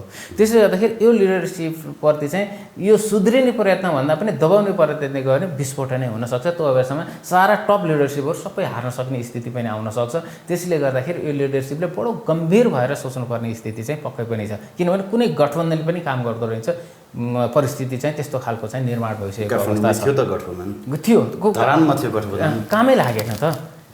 भनेपछि अब लिडरसिपले चाहिँ सोच्नुपर्ने हुन्छ र लिडरसिपले चाहिँ सोचेन र आफूलाई सच्याएन र हिजो जस्तै चाहिँ उठ्न लागेकालाई चाहिँ निमोट्ने काम गर्नतिर लिडरसिप गयो भने चाहिँ त्यसपछि चाहिँ यो लिडरसिप पनि चाहिँ पाखा लाग्ने क्रम चाहिँ सुरु हुन्छ र अहिले यो इलेक्सनले एउटा त्यो सङ्केत पनि गरिरहेको छ यो टप लिडरसिपलाई चाहिँ अब पाखा नलगाउने हो भने यो देशको रूपान्तरण सम्भव छैन भन्ने कुराहरू चाहिँ यो जनमतले पनि इङ्गित गरेको छ। त्यसले गर्दाखेरि लिडरसिप भित्रबाट चाहिँ डराइरहेको छ है। अहिले दल अथवा स्वतन्त्र होइन स्वतन्त्र जेबाट भए पनि इलेक्टेड न्यू क्यान्डिडेटहरूले चाहिँ अलिकति जनभावना अनुरूप अथवा जनतालाई देखाउनको लागि भए पनि उल्लेख्ने किसिमका होइन तपाईँको निर्णयहरू गरेर देखाउन थालेका छन् नि, यो त पोजिटिभ साइन हो नि। होइन यो पोजिटिभ साइन हो, तर अझ ठाउँमा पुग्न सकेको छैन। हाम्रो जुन मूल समस्या हो नि, मूल समस्यामा हामी अझै कुनै पनि मैले सरल त्यो निर्णय यो नगरपालिकाले चाहिँ यो निर्णय गर्यो, यो नगरपालिका यो गाउँपालिकाले यो निर्णय गर्यो भनेर चाहिँ जति आइरहेको हुन्छ म हेर्छु, हेर्दाखेरि मूल कुरामा पुगेका छैनन्। एउटा निर्णय गर्नुपर्ने छ, हरेक चाहिँ नगरपालिका हरेक गाउँपालिकाले चाहिँ हामीले उत्पादन कसरी बढाउने, हाम्रो उत्पादकत्वमा वृद्धि कसरी गर्ने, उत्पादन नगरिकन हामीले रूपान्तरण र विकास गर्न सक्दैनौँ भन्ने खालको कुरा चाहिँ त यो स्थानीय तहबाटै आउनु पर्यो। उत्पादन त स्थानीय तहले गर्ने। त्यो हामी अलिकति यो जियो पोलिटिक्सको सेगमेन्टमा आउँदा यो एकदम इम्पोर्टेन्ट विषय छ होइन, किनभने हामी खाद्य क्राइसिसमा जाँदैछौँ जस्तो मलाई लाग्छ। अब म अलिकति बालनजीकै कुरा जोडेँ। बालनजीको उदय र अर्को एकजना क्यारेक्टर होइन, बालनजीलाई चाहिँ मिडियाले नै चिनायो। उहाँ पहिलादेखि नै एउटा मिडिया हाइट भएको व्यक्ति हुनुहुन्थ्यो, सेलिब्रिटी लेभलको व्यक्ति हुनुहुन्थ्यो र मिडियाले उहाँलाई चिनायो। उहाँसँग काठमाडौँमा 5 तलाको घर थियो, गाडी थियो, उहाँ राम्रो कमाउनुहुन्थ्यो, कमाउनको लागि म आएको होइन भन्नुभयो, जनताले विश्वास गरे। तर धरानको एकजना क्यान्डिडेट हर्क साम्पाङ राई, उहाँलाई मिडियाले कहिले पनि चिनाएन, उहाँको पछाडि जनताको भिड कहिले पनि लागेन, युवाहरू पनि उहाँको पछाडि कोही लागेको देखिएन, तर उहाँलाई जनताले विश्वास गरे, जनताले जिताए। आज मिडियाहरू खोज्दै चाहिँ त्यहाँ पुगेका छन् होइन। उहाँको उदय चाहिँ बडो अचम्म लाग्दो छ होइन। अनि उहाँका काम गराई बोलाइहरू पनि सबै भुइँ मान्छेको जस्तो छन् होइन। र भुइँ मान्छेकै लागि म काम गर्छु भनेर उहाँले त्यो शपथ खाएकै दिन पनि गाडी नचढिकन टेम्पो चढेर चाहिँ उहाँ आफ्नो होइन घर जानुभयो। त्यो हिसाबले हेर्दाखेरि हर्क साम्पाङ राईलाई चाहिँ कुन हिसाबले को जजमेन्ट यहाँले दिनुहुन्छ? होइन, मैले हर्क साम्पाङ राईलाई चाहिँ एउटा वास्तवमै स्वतन्त्र भुइँ मान्छे सफल हुँदो रहेछ है। नेपाली नागरिक चाहिँ कसैले नचिनेको, राजनीतिक दलले नचिनेको, राज्य सत्ताले नचिनेको, त्यसपछि मिडियाले नचिनेको पात्रलाई पनि नेपाली नागरिकले चाहिँ रातारात चाहिँ एक हिसाबले हिरो बनाउँदो रहेछन्, चिन्दो रहेछ। उनीको भित्रको पोटेन्सियलिटीलाई चिन्दो रहेछ। त्यो एउटा चाहिँ नेपाली नागरिकको चाहिँ उच्चतम सोचाइ हो। किनभने जस्तो सर एउटा कुरा म यहाँ जोडेँ ल, यो लोकल इलेक्सनमा पार्टिसिपेट हुने अरू तपाईँको न्यू र होइन इमर्जिङ पोलिटिकल पार्टिजहरू पनि थिए क्या, उनीहरूको त अस्तित्व नै कहीँ पनि रहेन। विथ होइन विवेकशील साझा भनौँ न, जनताले किन तपाईँले जित्नु भएन भने मैले प्रश्न गर्दा उहाँले के भन्नु भने हामीले हाम्रा एजेन्डा हाम्रा होइन कुराहरू चाहिँ जनतामा लान सकेनौँ भन्नुभयो। एउटा सिङ्गो व्यक्तिले चाहिँ तपाईँको आफ्नो एजेन्डा लिएर आफ्नो पालिका जित्न सक्छ भने होइन, त्यो दलहरू त सङ्गठन थिए, उनीहरूसित केही नभए पनि म्यान पावर रिसोर्सेसहरू थियो भनेपछि त्यो साना दलहरू चाहिँ फेलरको स्थितिमा गएनन् त। सानो दलहरू पनि र ठुलो दलहरू पनि फेलरकै स्थितिमा गएको, किनभने पहिलो कुरा त दलहरूसँग एजेन्डै छैन, साना दलहरूसँग पनि चाहिँ पोटेन्सियल एजेन्डा चाहिँ छैन के। जस हर्क साम्पाङ जतिको पनि काम चाहिँ कतिपय दलहरूले गर्न सकेनन् भन्न खोजेँ कि मैले। होइन, गरे हो, तर के भने त्यो कुरालाई चाहिँ नेपाली नागरिकले विश्वास नगरे हो। विश्वास नगरेको किन भन्दाखेरि चाहिँ त बार एकचोटि हो र तपाईँको दशकौँसम्म चाहिँ तपाईँ झुट बोल्दै चाहिँ अनि त्यहाँबाट म्यान्डेट लिँदै केही पनि नगरिसकेपछि त नेपाली जनताले त उनको कुरालाई त कसरी विश्वास गर्ने, बाध्य भएर चाहिँ भोट दिनु परेर मात्रै भोट दिएर चाहिँ उनीहरूले अहिलेसम्म त्यो सुविधा चाहिँ लिइरहेका हुन् नि त। हर्क साम्पाङ राईको बारेमा अलिकति यहाँहरूले के बुझिदिनु पऱ्यो भने हर्क साम्पाङ राई भनेको त्यत्तिकै उदाएको मान्छे होइन। हर्क राईले चाहिँ तपाईँको 10 वर्षदेखि चाहिँ सोसियल मुभमेन्टलाई चाहिँ बडो जोरदार रूपमा लिएर आइरहेका थिए। उनका अगाडि पछाडि कति मान्छे भयो थाहा भएन, तर उनले गरेको चाहिँ जुन सोसियल मुभमेन्ट हो नि, त्यो सोसियल मुभमेन्टलाई पिपुलले चाहिँ अन्डरस्ट्यान्ड गरिरहेको थियो। उनको साथमा नआएको मात्रै हो, तर हाम्रो लागि चाहिँ तैँले गरिदिएछ है भन्ने खालको चाहिँ पिपुललाई एउटा छाप परिसकेको, चाहे त्यो पानीको आन्दोलनको विषय होस्, चाहे त्यहाँको चाहिँ सडक बाटो पुलेसो का चाहिँ आन्दोलन हुन्, चाहे भ्रष्टाचारका आन्दोलन हुन्, हरेक चाहिँ सोसियल मुभमेन्टमा ऊ अग्रपन्थीमा थिए। त्यो अग्रपन्थीमा भएको कुरालाई चाहिँ पिपुलले चाहिँ मूल्याङ्कन गरिरहेको छ कि हिजो कुनै पदमा पनि नहुँदाखेरि यो मान्छे आम नागरिकसँग चाहिँ सधैँभरि उनका आवाजलाई भोकेर हिँड्छ, उनका आवाजका बारेमा लडिरहन्छ भने चाहिँ यसलाई जिम्मेवारी दिँदा के फरक पर्छ, त्यसमा एकचोटि यसलाई चाहिँ अजमाउनुपर्छ, यसलाई जिम्मेवारी दिनुपर्छ भनेर त्यो पिपुलले चिनेरै दिएको हो कि। तर त्यो कुरालाई नेपालको मिडियाले कहिल्यै पनि अन्डरस्ट्यान्ड गर्न सकेन। पोलिटिकल पार्टिजले त झन् गन्दैन नि त। पोलिटिकल पार्टिजले त तपाईँको स्वतन्त्र कोही एउटा राम्रो काम गरिरहेको छ नि बरु त्यसलाई कहाँबाट चाहिँ सकाइदिनेतिर भन्ने मात्र सोचे हुन्छ। त्यसलाई त्यस्ता पोटेन्सियल मान्छेहरूलाई चाहिँ कसरी चाहिँ पार्टीभित्र चाहिँ लिएर आउने र तिनलाई कसरी चाहिँ नेतृत्व दिने, कसरी उनीहरूलाई जिम्मेवारी दिने भन्ने कुरामा नेपालको पोलिटिकल पार्टिजहरूले सोच्दैन। किनभने नेपालको पोलिटिकल पार्टिजहरू सिन्डिकेटमा आधारित छ। तर मैले भन्न खोजेको जस्तो त्यो नयाँ केही पोलिटिकल पार्टिजहरूले चाहिँ होइन निकै आकर्षक एजेन्डाहरू लिएर आएका थिए आफ्नो घोषणापत्र मार्फत होइन। शिक्षा, स्वास्थ्य यस्तो हरेक कुरा फ्रिविजहरू बोकेर आएको थिए, जुन चाहिँ आई थिङ्क एउटा कपी पनि थियो केजरीवालको होइन, आम आदमी पार्टीको एउटा कपी पनि थियो होला। त्यो कतिको सम्भव हुन्छ हाम्रो यहाँको होइन कन्टेक्समा भन्ने कुरा चाहिँ त्यो पछि थाहा हुन्छ। तर पनि पोलिटिकल पार्टिजलाई भन्दा एउटा भनौँ नयाँ पोलिटिकल पार्टिजलाई भन्दा बरु स्वतन्त्रलाई विश्वास गरे जनताले होइन। पोलिटिकल पार्टिज नयाँ आएका पनि उही पुरानै बराबरै हुन् भनेर त्यो वितृष्णाले गर्दा पनि सायद पोलिटिकल पार्टिजहरू रियाक्सनमा आएका हुन् भन्ने कुरा पिपुलले अन्डरस्ट्यान्ड गर्यो। ठुला पार्टीको रियाक्सनमा चाहिँ यी साना नयाँ पोलिटिकल पार्टिजहरू आएको छ, यिनीहरूको चाहिँ खासै त्यस्ता खालका चाहिँ फरक चाहिँ भिन्नताहरूमा चाहिँ हुँदैन भन्ने कुराहरू उनीहरूलाई लाग्यो। त्यसमा त्योभन्दा त बरु यहीँ चाहिँ लडेको चाहिँ जुन केटो हो त्यो केटोलाई नै समर्थन गर्नुपर्छ भन्ने खालको चाहिँ एउटा चेत चाहिँ त्यो आएको देखिन्छ। दोस्रो कुरा चाहिँ महत्त्वपूर्ण कुरा के हो त भन्दाखेरि नयाँ पोलिटिकल पार्टिजहरू जन्मिए तर उनीहरूले चाहिँ आफूलाई सङ्गठन विस्तार गर्न सकेन। जस्तो यो सङ्घबले कलियुगे भनेर भन्छ नि त होइन। यो कलियुगमा चाहिँ तपाईँको चाहिँ सङ्गठनको बल भनेको साह्रै महत्त्वपूर्ण हुन्छ। किन नयाँ पोलिटिकल पार्टिजहरूले चाहिँ देशव्यापी रूपमा चाहिँ आफ्नो सङ्गठन विस्तार गर्न नसकेको हो। एजेन्डाहरू लिएर आए तर सङ्गठन मार्फत चाहिँ त्यसलाई चाहिँ पिपुलकोमा लगेर पस्किनु पर्नेमा उनीहरूले त्यसलाई पिपुलकोमा पस्किन सकेनन् र त्यसको बारेमा पिपुल टोटल अवेर पनि नभएको अवस्था हो। तर जो स्वतन्त्रहरू उठे त्यो स्वतन्त्रहरूले चाहिँ के गरेन, आफ्नो एजेन्डालाई घरभित्र छिराए कि। जस्तो बालेन शाहजीले चाहिँ विश्वभरि बसेका चाहिँ युवाहरूलाई चाहिँ मार्फत चाहिँ काठमाडौँकै घरमा चाहिँ आफ्नो एजेन्डा छिराएको नि त। उनी भोट माग्न त कहीँ गएको होइन, उनले त आफ्ना चाहिँ ती युवा मार्फत तपाईँको घरमा चाहिँ भोट मागे। बाबुआमालाई त चाहिँ मजासँग चाहिँ थर्काए नि त युवाहरूले कि यसपालि चाहिँ बालेन शाहलाई भोट दिनुपर्छ भनेर चाहिँ आफ्नो बाबुआमालाई चाहिँ उनीहरूले भने, कन्भिन्स गरे। हर्क साम्पाङ राई त सबैको घर पनि गएका होइनन् नि। हर्क साम्पाङ राई गए, यहाँहरूले चाहिँ त्यो कति बुझ्नु भएको छैन। हर्क साम्पाङ राई हरेक मुभमेन्टमा उनी घरमा गए र उनले विगत 1 वर्षदेखि पूर्ण तयारी गरेको हो चुनावको लागि। किनभने 5 वर्ष अगाडि पनि चुनाव लडेका हुन्, यिनी त्यति बेला घर पुगिसकेका थिएनन्। बाँकी 5 वर्षपछिकोमा चाहिँ विशेष गरी यो गएको 1 वर्षमा चाहिँ उनले के भने हर्कलाई 1 भोट है भनेर मागे। उनले हरेक घरमा छिरेका छन् उनी 1 भोट है हर्कलाई। र त्यसपछि उनले हरेक टोलमा उनले मिटिङ राखेका छन्। मिटिङ राखेर उनले चाहिँ त्यहाँनिर चाहिँ पिपुलसँग चाहिँ अपिल गरेका छन्। अपिल गर्दाखेरि चाहिँ हर्क साम्पाङ राईले नै भन्छन् कि चाहिँ वास्तवमा त्यो अपिलभित्र इमान्दारिता थियो। अहिले त के भने जो पिपुलले चाहिँ जो क्यान्डिडेट चाहिँ घरमा जान्छ नि, जाँदाखेरि चाहिँ कुनै पनि पिपुलले चाहिँ नाइ म तल्लाई भोट दिन्न त भन्दैन नि त, हुन्छ भनिदिन्छ, उसले छोडिदिन्छ। तर हर्क साम्पाङ राईकोमा चाहिँ पिपुलको मनोविज्ञानले नै के भने एकपटक चाहिँ यसले त धेरै दुःख गरेर यसलाई दिनुपर्छ भन्ने खालको चाहिँ उनले बनाएको रहेछ। र उनी हरेक घरभित्र आफै छिरेका मान्छे हो। त्यो पैसाले चुनाव जितिँदो रहेछ भन्ने कुरा चाहिँ यो त ठुलो चाहिँ नजिर बनेको छ कि यति ठुलो तपाईँको चाहिँ एउटा आदर्श चाहिँ चुनाव बनेको छ कि पैसाले चुनाव जितिन्छ, पैसा सङ्ग्रह गर्नुपर्छ, गएर भ्रष्टाचार गर्नुपर्छ त्यो चुनावका लागि भन्ने खालको चाहिँ जुन एउटा चाहिँ मेन्टालिटी थियो नि, त्यो मेन्टालिटीलाई चाहिँ यसपाला चाहिँ तोडिएको छ। यसपाला पूर्ण रूपमा तोडिएको छ। यसले गर्दाखेरि भोलि सुशासनलाई चाहिँ यो एउटा निर्वाचन चाहिँ कडीको रूपमा पनि हुनसक्छ है। त्यसले गर्दाखेरि यसका यति सकारात्मक आयामहरू छन् होइन।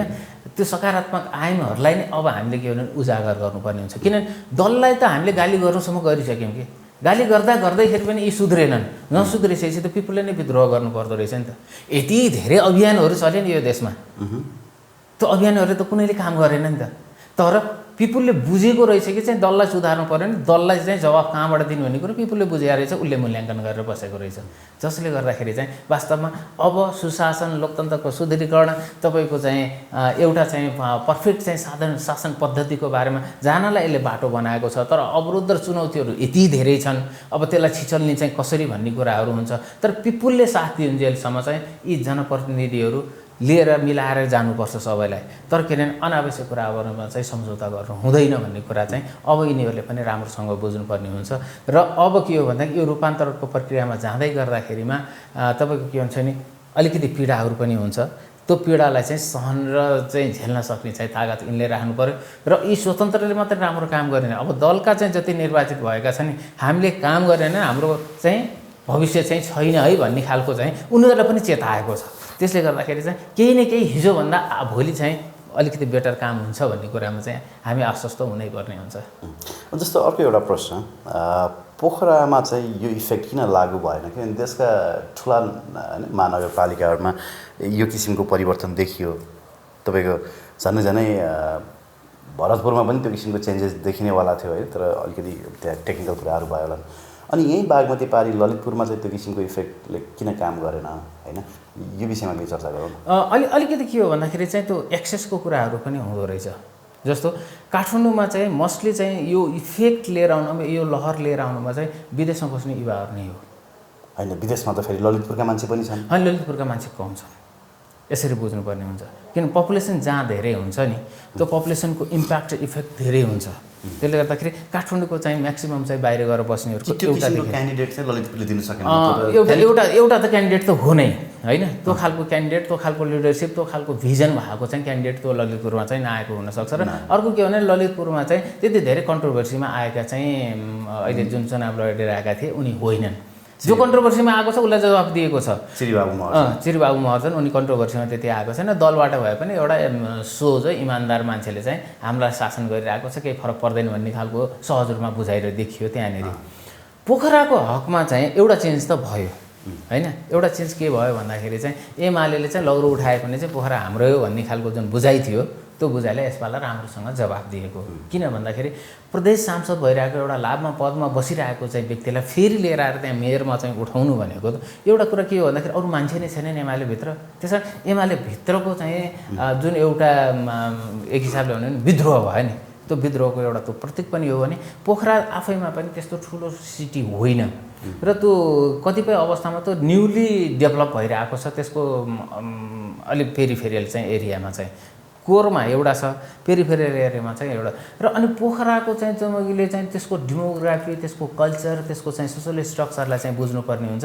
काठमाडौँको जस्तो चेन्ज गर्ने खालको त्यो सोसल स्ट्रक्चर चाहिँ पोखराको होइन, जसले गर्दाखेरि चाहिँ पोखरामा चाहिँ त्यो खालको चाहिँ मुहिम पनि आउन सकेन। र अर्को महत्त्वपूर्ण कुरा के भने क्यान्डिडेसीको कुरा हो। जसरी चाहिँ बालनजीहरूको भयो, त्यसपछि हर्का साम्पाङको भयो, गोपीको त कुरै नगरौँ होइन।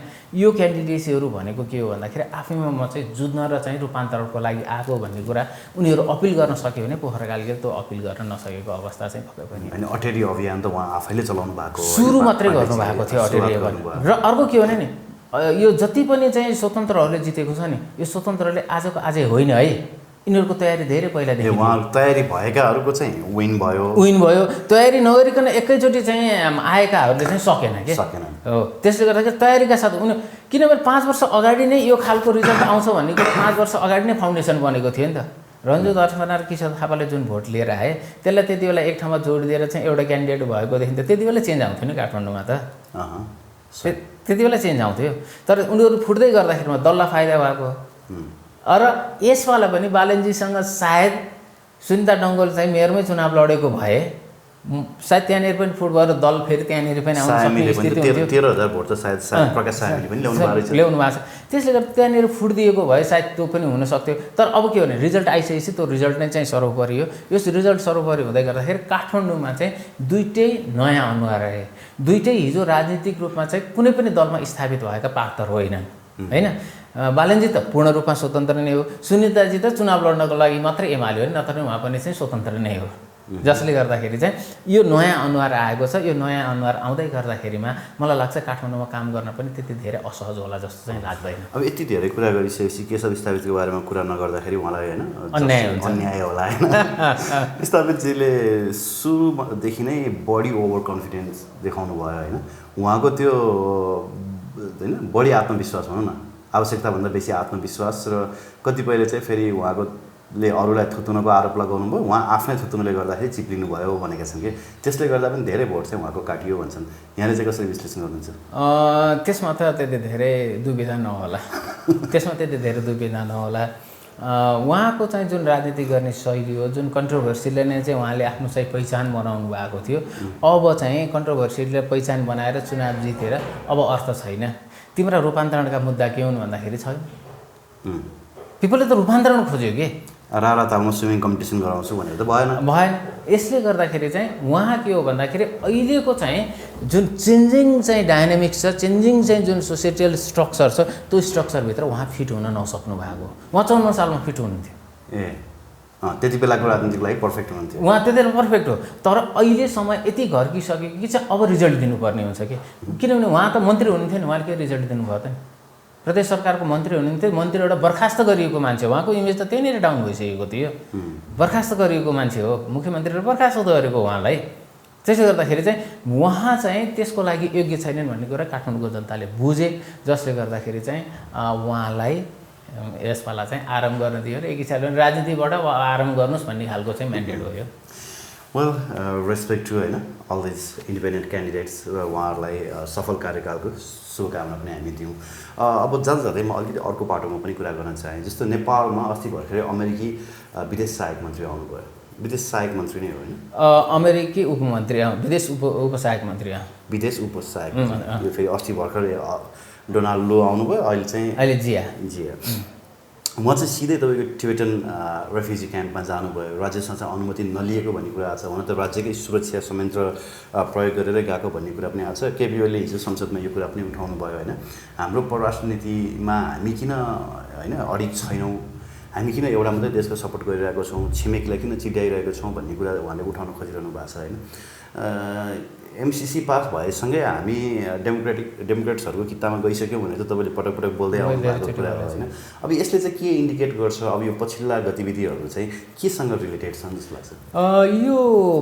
यो एमसिसी पास भइसकेपछिको चाहिँ संसदीय प्रतिनिधिमण्डल र त्यसपछि उच्च स्तरीय भ्रमणमा चाहिँ उपसहायक विदेश मन्त्री एउटा पहिला एसिया हेर्ने र अहिले चाहिँ टिबेट हेर्ने, टिबेट मामलालाई हेर्ने, जिया चाहिँ टिबेट मामला हेर्ने हुन्।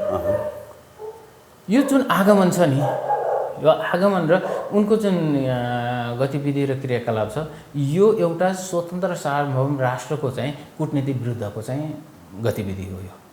यो एकदम स्पष्टै छ।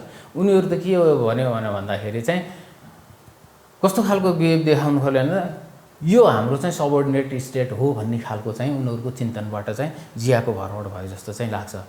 किन भन्दाखेरि चाहिँ त्यसरी आएर चाहिँ सरकारसँग स्वीकृति पनि नलिकन सरकारकै सेक्युरिटीमा चाहिँ तपाईँको चाहिँ रिफ्युजी क्याम्पमा चाहिँ भेट्नु भनेको के हो त भन्दाखेरि सोझै यहाँबाट चाहिँ नेपालबाट चीनलाई ललकार्नु हो। यो ललकारले के गर्छ भन्दाखेरि नेपालको चाहिँ जुन डिप्लोमेसी हो, फरेन पोलिसी हो, यो डिप्लोमेसी र फरेन पोलिसीको चाहिँ आज कहाँ छ भन्ने कुराहरू चाहिँ वास्तवमा चाहिँ बहुत ठुलो प्रश्न यसले उठाएको छ। एउटा सार्वभौम स्वतन्त्र राष्ट्रको चाहिँ जुन एउटा कूटनीति हो, त्यो कूटनीतिलाई अहिले प्रश्न उठाएको छ। यसले गर्दाखेरि चाहिँ हामी कच्चा कूटनीतिमा चाहिँ अहिले अभ्यस्त भइरहेका छौँ। त्यो कच्चा कूटनीति पनि प्रधानमन्त्रीको तहबाट भएको छ यो देशको भनेपछि तपाईँको चाहिँ यो बाँकी चाहिँ अरू मन्त्री तपाईँको चाहिँ ब्युरोक्राट्सहरू भनेको चाहिँ त नोमिनल कुरा हुन् र हामीले अमेरिकालाई खुला आमन्त्रण गरेको अवस्था। हामी कन्टिन्युसली चीनलाई चिडाइरहेका छौँ, कन्टिन्युसली त्यसमा कुनै पनि ललकारिरहेका छौँ। चिडाउने मात्र होइन, चीनलाई ललकारिरहेका छौँ। चीनले ताइवान नजिकै चाहिँ आफ्नो सैन्य अभ्यास सुरु गरेको छ अहिले रिसेन्टमा होइन। भनेपछि कुनै पनि समय चाहिँ जस्तो युक्रेनमाथि चाहिँ उसले हमला गर्यो रुसले होइन, त्यो हिसाबले हमला नगरे पनि चीनले चाहिँ अब डिफेन्सिभ पोजिसन दिन सुरु गर्छ। चीनले ताइवानबाट बरु त्यति धेरै खतरा भएको चाहिँ म महसुस गर्दिनँ। मेरो आफ्नो जे जति चाहिँ यो फरेन पोलिसी र चाहिँ इन्टरनेसनल रिलेसन अनि त्यसपछि डिप्लोमेसीको चाहिँ मेरो आफ्नो अध्ययन छ। त्यो अध्ययनले के देखाउँछ भनेर भन्दाखेरि चाहिँ चीनले ताइवानबाट त्यति धेरै आफूलाई चाहिँ इन्सिक्युरिटी फिल गरेको छैन। उसले सबैभन्दा इन्सिक्युरिटी फिल गरेको भनेको चाहिँ तिब्बत मामलाबाट नै हो। स्वतन्त्र तिब्बतको जुन मुद्दा चाहिँ उठाइएको छ दलाई लामा र चाहिँ त्यसलाई चाहिँ समर्थन गर्ने चाहिँ पश्चिमा राष्ट्रहरू र त्यसमा मतियार हुने चाहिँ अरू राष्ट्रहरू नाम नलिउँ, यसबाट चाहिँ चीन बढी सशङ्कित छ।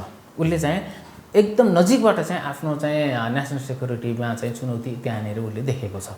त्यसले गर्दाखेरि चाहिँ यहाँबाट चाहिँ बार बार चाहिँ चीनलाई चाहिँ चिडाउने मात्रै नभएर चीनलाई ललकार्ने काम चाहिँ जुन नेपालबाट भइरहेको छ। मैले चाहिँ मेरो बुझाइ यहाँसँग पनि मैले धेरै पटक मैले निवेदन गरिसकेको छु कि नेपालबाट नेसनल सेक्युरिटी थ्रेट उसलाई फिल भयो भने चिनिया सेनाले बोर्डर क्रस गर्यो भने अन्यथा नमान्नु है भन्न मैले बार चाहिँ मैले यहाँलाई पनि निवेदन, मैले अन्यत्र पनि यो कुरा बोलिरहेको छु। त्यस कारण चाहिँ चीनलाई उसको नेसनल सेक्युरिटीमा ताइवानभन्दा पनि चाहिँ सबैभन्दा बेसी खतरा भनेको चाहिँ अब तपाईँको चाहिँ क्वाड्रिलेटरल चाहिँ जुन एलायन्सेस छ, त्यो क्वाड्रिलेटरल एलायन्सेस र जियो पोलिटिक्समा चाहिँ नेपालको भूमिबाट चाहिँ सबैभन्दा बेसी चाहिँ उसले खतरा महसुस गरेको छ। र यहाँलाई एउटा कुरा चाहिँ म के निवेदन गरौँ भनेर भन्दाखेरि चाहिँ यो विभिन्न इभिडेन्सेसहरूले प्रुभ गरेको छ, जसरी चाहिँ रसिया बाध्य भएर चाहिँ स्पेसल मिलिटरी अपरेसन गरेर चाहिँ तपाईँको युक्रेनलाई खरानी बनायो, सायद नेपाल चाहिँ त्यो दिशातिर नजाओस्, यसतर्फ चाहिँ सबैभन्दा बेसी चाहिँ सोच्नुपर्ने चाहिँ स्थिति आएको छ। र केपी ओलीजीको चाहिँ जुन कन्सर्न हो नि, त्यो केपी ओलीजीको कन्सर्नलाई चाहिँ यो पक्षमा चाहिँ वास्तवमा चाहिँ कन्सर्नकै रूपमा चाहिँ स्वागतयोग्य नै मान्नुपर्ने हुन्छ। किनभने तपाईँ छिमेकी फेर्न सक्नुहुन्न, छिमेकीसँग तपाईँ मिलेरै बस्नुपर्ने हुन्छ।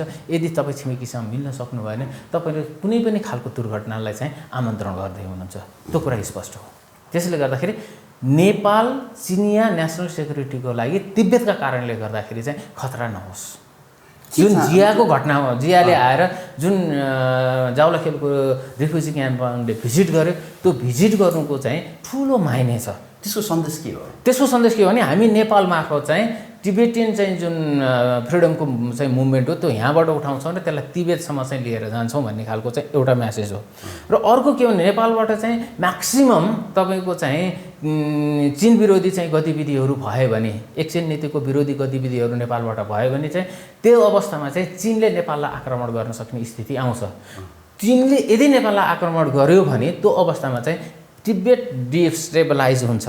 र अमेरिकनहरूले खोजेको अमेरिकनहरूको स्ट्राटेजी नै के हो त भन्दाखेरि चाहिँ तिब्बतलाई जसरी पनि डिस्टेबलाइज गर्ने, नेपालबाट चाहिँ म्याक्सिमम चाहिँ चीन विरोधी गतिविधि गर्ने नि त, जसरी चाहिँ स्पेसल मिलिटरी अपरेसन थ्रु चाहिँ युक्रेनलाई चाहिँ रसियाले प्रहार गरे, त्यसरी नै चीनले पनि नेपाललाई प्रहार गर्यो भने तिब्बत डिस्टेबलाइज हुन्छ र त्यो अवस्थामा चाहिँ अमेरिकन स्ट्राटेजी सफल हुन्छ। त्यसो गर्दाखेरि अमेरिकनहरूले नेपालबाट चाहिँ म्याक्सिमम अमेरिका चाहन्छ कि चीनले नेपालमाथि आक्रमण गरोस्, एकदमै त्यो भयो भने त तिब्बत डिस्टेबलाइज भइहाल्यो नि। त्यसले गर्दाखेरि उसले त्यही परिस्थितिमा पुर्याउने हो। मतलब त्यो प्रोभोकेसन हो एक्ज्याक्टली। अमेरिकन स्ट्राटेजी, अमेरिकन चाहिँ नेपाल रणनीति के हो त भन्दाखेरि नेपालबाट चीन विरोधी गतिविधिहरूलाई चाहिँ व्यापक गराइदिने, जसले गर्दाखेरि चीनले नेपालमाथि चाहिँ आक्रमण गरोस्। त्यो आक्रमण गर्यो भने चाहिँ अनि चीनलाई डिस्टेबलाइज गर्न अथवा तिब्बतलाई डिस्टेबलाइज गराउनलाई चाहिँ सहयोग पुग्छ। र यो अमेरिकन रणनीति हो। त्यो रणनीति चीनले नबुझेको होइन, राम्रोसँग उसले बुझेको छ, त्यही भएर उसले चाहिँ यहाँ सचेत बनाइरहेको छ। र एउटा चाहिँ हामीले के बुझौँ भन्दाखेरि चाहिँ यो अन्तर्राष्ट्रिय राजनीतिमा पनि नेपालको एउटा चाहिँ भूमिकालाई पनि हामीले बुझ्नुपर्ने हुन्छ। जस्तो ओलीजीले संसद विघटन गर्नुभयो, गलत थियो, संसदले पुनर्स्थापन गरिदियो, दुवै पटककोलाई, एक पटककोले चाहिँ उहाँको सत्तालाई नै फालिदियो, दोस्रो पटकको संसद पुनर्स्थापनले सत्ता नै फालिदियो। र पछिल्लो समय विगत चाहिँ 1-1.5 महिनाको बिचमा उहाँले एउटै स्टेटमेन्ट दिनुभएको छ कि नेपालका बुद्धिजीवीहरूले मलाई बुझ्दै बुझेनन्, मलाई चिन्दै चिनेनन्। हामी जस्ता बुद्धिजीवीहरूले पनि रिथिङ गरिरहेछौँ ओलीजीको बारेमा। अहिले किन बुझेनौँ, कहाँनिर बुझेनौँ, त्यो त खोज्नु पर्यो नि। हामीले लगाएको आरोपमा हामीले प्रतिवाद गर्दै गर्दाखेरिमा चाहिँ विथ इभिडेन्सेस चाहिँ प्रतिवाद गर्नु पर्यो नि त। त्यसले गर्दाखेरि चाहिँ आज जसरी चाहिँ उहाँ पश्चिमाहरूबाट चाहिँ केही टाढा र त्यसपछि गएर छिमेकीहरूसँग चाहिँ जुन नजदिकीपन ल्याउने चाहिँ जुन प्रयत्न गरिरहनु भएको छ नि, त्यसको पछाडिको एउटा रिजन छ। संसद विघटन तोसँग जोडिन्छ। के हो त्यो संसद विघटन कसरी जोडियो भन्दाखेरि ओलीजीले संसद विघटन गर्ने बित्तिकै के हो त, एमसिसी त तपाईँको धाराशायी हुन्थ्यो नि त। र एमसिसीलाई धाराशायी पार्नु ओलीजीको अब्जेक्टिभ रहेछ। उहाँले बडो सेफ वेबाट चाहिँ संसद विघटन गरेपछि त मुद्दै सकियो नि त। त्यसपछि त्यहाँबाट त्यो प्रक्रियामा कहिले प्रवेश गर्ने भन्ने कुरा त एउटा निश्चितता त थिएन नि त। त्यसैले गर्दाखेरि चाहिँ एउटा संसद विघटन चाहिँ उहाँको एउटा के भन्दाखेरि कम्युनिस्ट पार्टीको आफ्नो आन्तरिक चाहिँ झैझगडा आफ्नो ठाउँमा छँदैछ, तर चाहिँ छिमेकीहरूलाई चाहिँ सेफ साइडमा राख्नको लागि कम्ती पनि संसद विघटन गरिदिने, एमसिसीको मुद्दा खारेज हुन्छ। र चाहिँ जुन खुला रूपमा चाहिँ आज अमेरिकनहरूको नेपालमा प्रवेश देखिएको छ, चाहे जियाको भ्रमण भनौँ, चाहे डोनाल्ड लुको भनौँ, चाहे तपाईँको संसदीय चाहिँ टोलीको भ्रमण जुन भइरहेको छ नि, यो चाहिँ एमसिसीको चाहिँ तपाईँको चाहिँ रिपरकेसनहरू हो। अझ तपाईँ घटनाक्रमहरू अझ देख्दै जानुहुन्छ। 2 वर्षभित्रमा त एउटा कोर्स पुरा गरिसकेका हुन्छ, 2 वर्ष पनि लाग्दैन। अब हो यो कुरालाई चाहिँ ओलीजीले राम्रोसँग बुझ्नु भएको तर एमसिसी वास्तवमै नेपालको चाहिँ सोभरेनिटी, नेपालको चाहिँ स्वतन्त्रता, नेपालको चाहिँ राष्ट्रियताको पक्षमा चाहिँ छैन भन्ने कुरा उहाँले बुझेर चाहिँ त्यो मुद्दालाई पन्छाउनलाई सबभन्दा राम्रो संसद नै विघटन गर्नतिर उहाँ गएको भन्ने कुरा चाहिँ अहिले मेरो बुझाइ, मलाई चाहिँ त्यतातिर बुझिरहेको। घर नमिलाइकन उहाँ छिमेकी मात्रै खुसी पार्न थाल्नु भयो नि। हो, सबभन्दा ठुलो समस्या त्यहाँनिर हो। उहाँले घर नमिलाइकन उहाँले घर मात्र मिलाइदिएको भने त कुनै समस्या आउँदैन। आज एकजना व्यक्तिसँग संवाद गर्दाखेरि भने बडो इन्ट्रेस्टिङ कुरा गर्नुभयो क्या, जब प्रतिपक्ष कमजोर हुन्छ पार्टीभित्रै प्रतिपक्ष जन्मिन्छ भन्नुभयो क्या। डेफिनेटली हो। त्यति बेला काङ्ग्रेस यदि साँच्चीकै होइन स्ट्रङ प्रतिपक्ष भइदिएको भए नेकपा विभाजन हुँदैन थियो कि भन्ने उहाँको तर्क थियो कि। होइन, त्यो त हो नै डेफिनेटली, किनभने प्रतिपक्ष त प्रतिपक्ष थिएन नि त्यति बेला।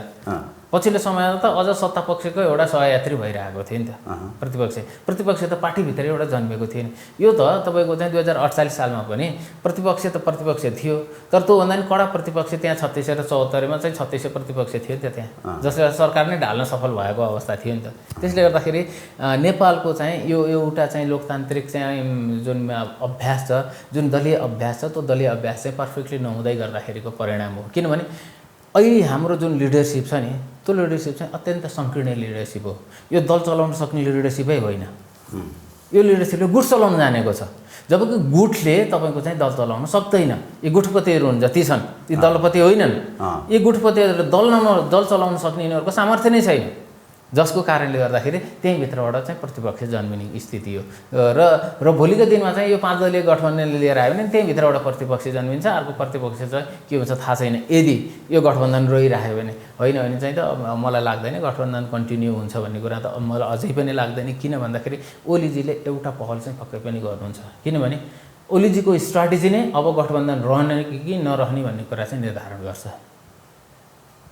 के हुनसक्छ अब ओलीजीले चाहिँ त अब सोझै पुष्पकमल दाहाल प्रचण्डलाई प्रधानमन्त्री अफर गर्नुपर्छ आगामी इलेक्सन पछाडि होस् अथवा गठबन्धन गर्दै गर्दाखेरि पुष्पकमल दाहाल प्रचण्डजीको नेतृत्वमा चुनावमा जाने, एमाले धेरै सिट ल्याए पनि प्रधानमन्त्री प्रचण्डजीलाई नै बनाउने खालको स्थिति भयो भने चाहिँ त त्यो बेलामा त्यो गठबन्धन वार्ता भइरहेको छ भन्ने त सबैले सुने होइन। अब यताको दूत उताको दूत उता गएको भन्ने कुरा सुन्नेको हो भनेपछि प्रधानमन्त्री चाहिँ ओली नछोड्ने जुन उहाँको सङ्कल्प छ त्यसले गर्दा कुरो नमिलिरहेछ, त्यति नै हो। र उहाँले प्रधानमन्त्री गठबन्धन नै बनाउने हो भने उहाँले प्रधानमन्त्री छोड्नुपर्छ। ओलीजीले प्रधानमन्त्री छोड्नुभयो, जेन्टलमेन एग्रिमेन्टमा केपी ओली टिकिरहला नि त। कहिलेकाहीँ त त्यस्ता जेन्टलमेन एग्रिमेन्टमा पनि केपी ओली नटिकेकै कारण केपी ओलीजीमा केही सुधार नहुने हो भने चाहिँ त उहाँ सकिनलाई पनि त तयार हुनु पर्यो नि त। आज प्रचण्डको भाष्य त्यही त आएको थियो नि, केपी ओलीमा अझैसम्म चेन्ज छैन उहाँले भन्नु। त्यही हो, डेफिनेटली केपी ओलीजीमा सुधार आएन भने उहाँ सकिनलाई तयार हुनुपर्छ, किनभने उहाँ त सकिन त कहाँसम्म पुगिसक्नु भयो।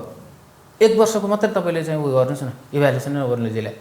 2/3 नेतृत्व गरेका ओलीजी झरेर चाहिँ तपाईँको चाहिँ आज दोस्रो पार्टीमा स्थानीय चुनावसम्म आइसक्दाखेरि दोस्रो पार्टी पनि त्योभन्दा पनि पहिलो पार्टीभन्दा धेरै तल भएर दोस्रो पार्टीमा पुग्नुभयो। 2/3 नेतृत्व गरेको सरकार ढालेर 6वटा प्रदेशमा भएका सरकार फालेर त्यसपछि गएर चाहिँ अहिले चुनावमा प्रतिस्पर्धा गर्दाखेरि दोस्रो दल पनि चाहिँ अझ खुम्चिएको अवस्थामा उहाँ हुनुहुन्छ भने अब यहाँभन्दा चाहिँ तल जाने भनेको चाहिँ त उहाँकोले अझै पनि त्यो जुन 2 दलीय चाहिँ कुराहरू आइरहेको छ नि त्यसैमा चाहिँ अझ अडिग रह्यो भने यो गठबन्धन कायम रह्यो भने त्यसपछि चाहिँ सत्ताभन्दा बाहिर हुने हो र सत्ताभन्दा बाहिर चाहिँ एक कार्यकाल रह्यो भने त सकिहाल्यो नि, राजनीति नै समाप्त हुन्छ। र एउटा सबैभन्दा महत्त्वपूर्ण कुरा के हो भन्दाखेरि चाहिँ यो आगामी जुन निर्वाचन छ नि अहिलेको शीर्ष नेतृत्वहरूको अन्तिम निर्वाचन हो, अन्तिम निर्वाचन हो।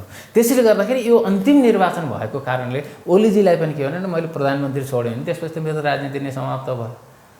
त्यो हुनुभन्दा त बरु यसरी नै कन्टेस्ट गर्छु र जान्छु भन्ने खालको उहाँको पनि हुन सक्ला। शेरबहादुरवाला पनि त त्यही होला, शेरबहादुरवालाको पनि त्यही नै हो।